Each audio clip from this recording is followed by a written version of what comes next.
तो दोस्तों अगर फिर से आपका स्वागत है। आइए चलते हैं बिहार की ताज़ा और महत्वपूर्ण खबरों की ओर।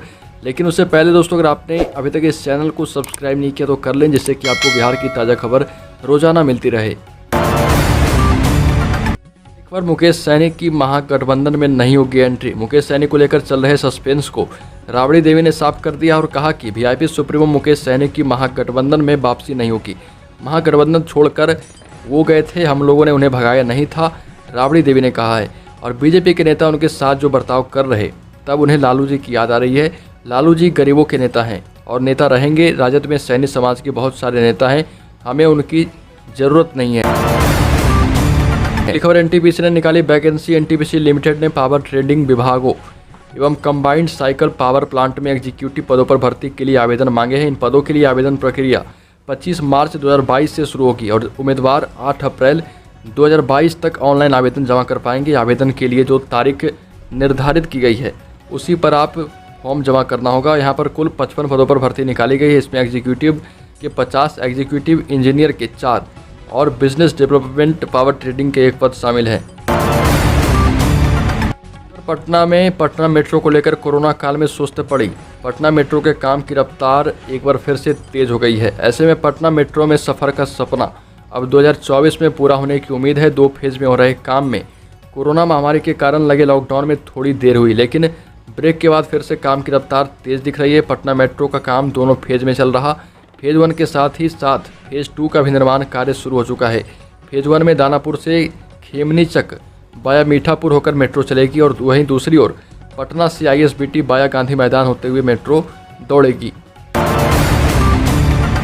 एयर रेजिमेंट के हर आंदोलन को राजद करेगा भरपूर मदद। राष्ट्रीय जनता दल ने मांग की है कि सेना में यादव रेजिमेंट बनना चाहिए। इसको लेकर हरियाणा में चल रहे आंदोलन का असर बिहार में भी दिखने लगा है। राजद ने अपने ऑफिशियल ट्विटर हैंडल पर लिखा है कि युगों युगों से यादव जाति के शौर्य, पराक्रम, त्याग और बलिदान के ऐतिहासिक और गौरवशाली इतिहास को देखते हुए अहीर रेजिमेंट अवश्य ही बननी चाहिए और हम माननीय राज्यपाल सत्यपाल मलिक साहब की बात का समर्थन करते हैं। मेहनत कश और साहसिक कौमें जिंदाबाद।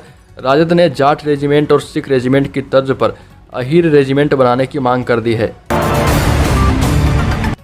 एमएलसी चुनाव को लेकर रोहतास के डीएम ने की बैठक। निर्वाची पदाधिकारी सह रोहतास डीएम धर्मेंद्र कुमार ने एमएलसी चुनाव को लेकर उम्मीदवारों एवं राजनीतिक दलों के प्रतिनिधि के साथ बैठक की। इस दौरान उन्होंने निर्वाचन से जुड़े कई पहलुओं पर विस्तारपूर्वक जानकारी दी।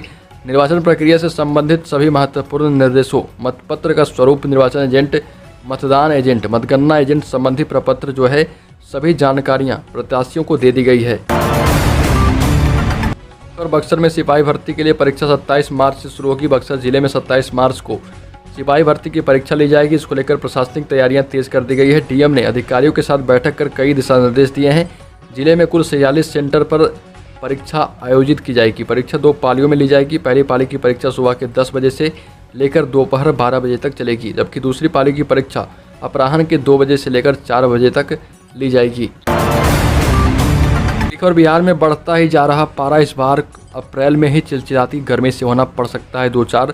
बिहार में मौसम का हाल बेहाल भी कह सकते हैं, क्योंकि अभी तो चैत शुरू हुआ है और हाल जेठ की दोपहरी जैसा लग रहा। माने पारा ऐसा कि दोपहर में नंगे पाँव घर से बाहर निकले तो 10 या 2 कदम भी चलना मुश्किल है। खेतों में गए तो सिर पर गमछा और बाजार गए तो सिर पर गमछा, हाल बराबर है।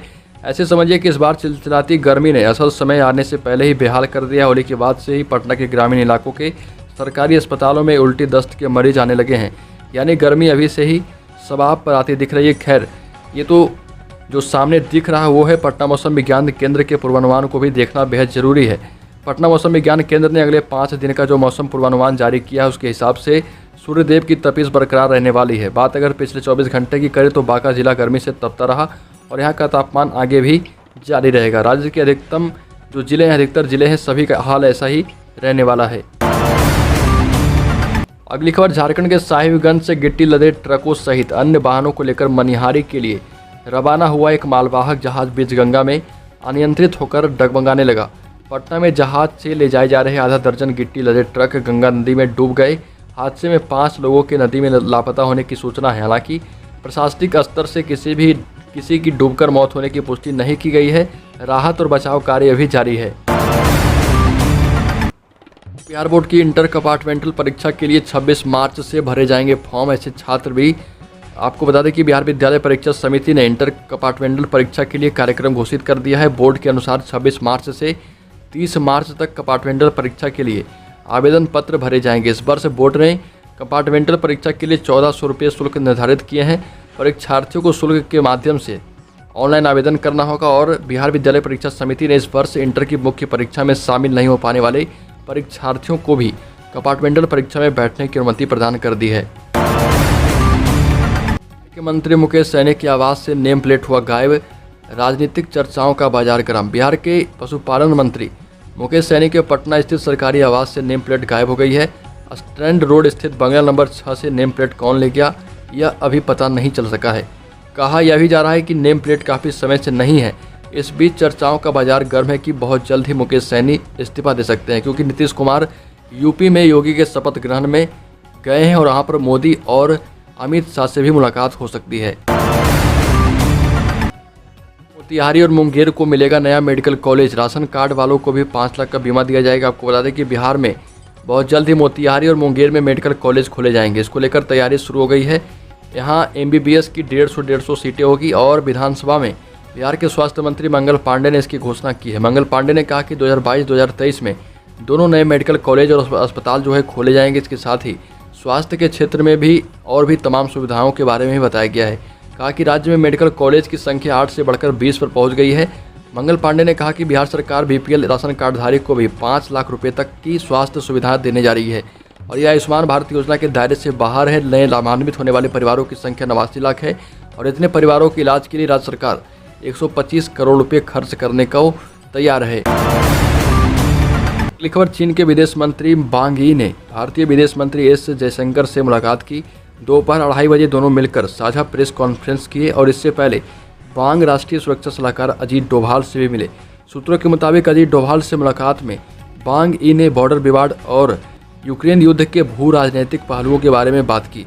वांग 3 दिन के पाकिस्तानी दौरे और अफगानिस्तान के संक्षिप्त दौरे के बाद दिल्ली पहुंचे हैं। तो बिहार की ताज़ा खबरों में अभी के लिए इतना ही। अगर आपने अभी तक इस चैनल को सब्सक्राइब नहीं किया तो कर लें, जिससे कि आपको बिहार की ताज़ा और महत्वपूर्ण खबर रोजाना मिलती रहे। मिलते हैं अपनी नेक्स्ट वाली वीडियो में, तब तक के लिए जय हिंद, जय भारत, वंदे मातरम।